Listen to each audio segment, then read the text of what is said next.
Welcome to this video lesson on challenges in financial data. After completing this video, you will be able to list the most common challenges faced in financial data. The 6 most common challenges faced in the financial data are shown on screen. These are common challenges that we will discuss in the course in detail. In this video, we will give you an overview of the mentioned challenges. The first challenge is ever-changing company names, or tickers. To overcome this problem, some of the data vendors have created a unique identifier for companies. However, different data vendors use different unique identifiers.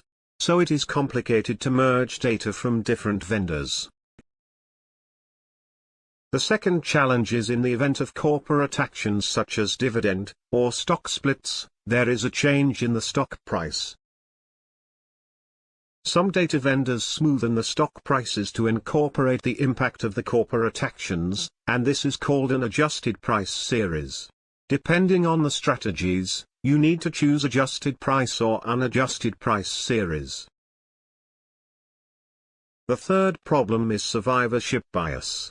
Often you backtest the strategy on the current stock universe, instead of the historical stock universe, which causes survivorship bias in the data. Apart from stock databases, the issue of survivorship bias also prevails in many other databases, such as futures and forex. Something more insidious than survivorship is look-ahead bias. You might think that the look-ahead only exists in trading strategies, but in the course, you will learn that it also exists in data. Before you create any trading strategy, you need to get rid of the inherent look-ahead bias in the data. When you move beyond a typical price series or fundamental data, you may face even bigger problems such as structural breaks. More on this problem will be discussed in this course.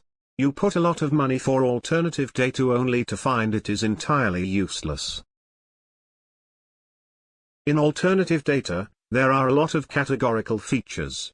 It is quite challenging to integrate categorical features into a machine learning program. It is not like that I have a row, and there is categorical feature for that row. Often you have to aggregate several rows, over a period of time. For example, it is very common to use moving average in trading strategies.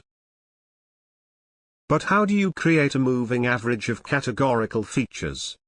We are leaving you here to think about that.